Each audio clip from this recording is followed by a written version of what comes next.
which is an extension cloud-based web filtering platform designed to go where your students need to access internet for schoolwork, whether or not they're on your network. The content filter extension will work for Google Chrome and Microsoft Edge. It does require the user to be signed in to their Google Chrome profile or signed in over on the Edge side. It's deployed via the Google Workspace or via Microsoft Intune there. But the filter, very easy to get installed, very easy to get up and running for both environments. And then once the filter is deployed, it'll be able to go ahead and get things up and running very quickly, very seamless, very easy to go ahead and get things configured. There's quick allow lists, block lists there.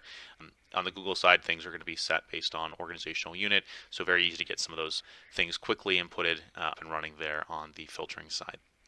One of the core parts of the filter is this risk section. And what we're talking about on the risk side of things here primarily are two risks out of the box. One looking for potential indications of self-harm, and another looking for toxicity, which is more inappropriate, violent language, things like that. Both of these are machine learning models, so they're trying to look at the sentiment and context of things, and they're specifically in here looking for inputs.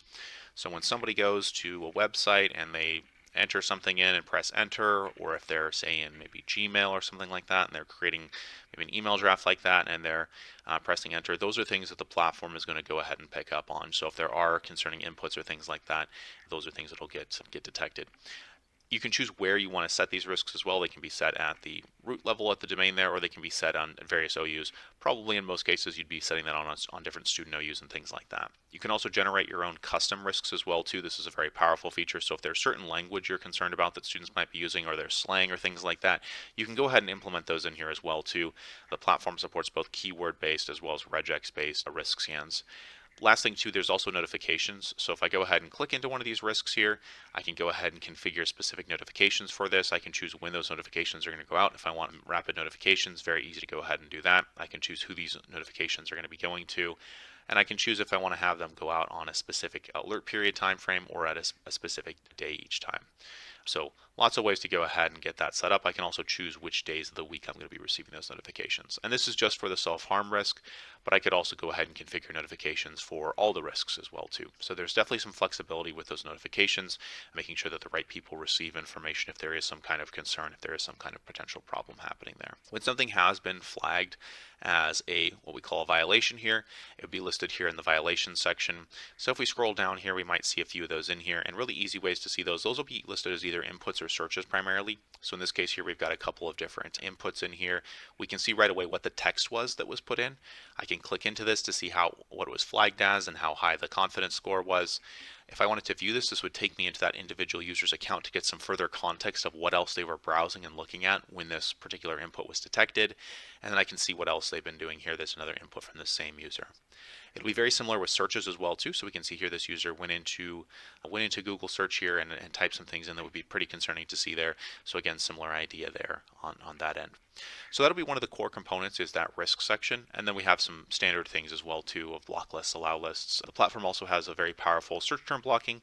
So if there are specific search terms you want to have the users block, very easy to go ahead and get that set up as well.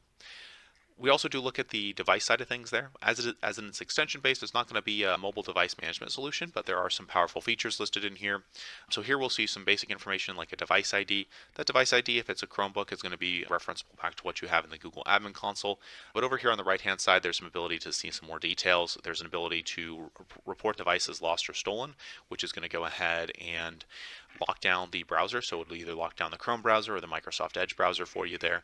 So very handy that way. There is also then a location tracking feature. This will only track for 24 hours, but designed to help you locate those lost devices. So maybe a student says, hey, I put a device somewhere and I don't exactly remember where it is. Well, if it's still connected to the internet and someone finds it, someone opens it, you can use the start tracking feature to get some idea where that device might be located there as well too. But again, that only works for a 24-hour time frame, so more limited to that time frame there. And then if you do click into the device information here, you're able to see some additional details on what's going on here as well too. In this case here, pretty quiet on this particular account here. We can also see though there's a last track location as well. So we could view that on a map. If I went ahead and viewed that on the map, it'll give me exactly where that was located as well too.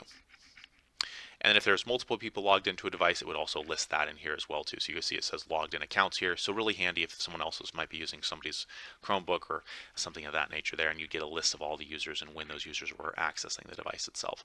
So handy with some of that management of things, keeping an eye on some of the things on the device side as well too.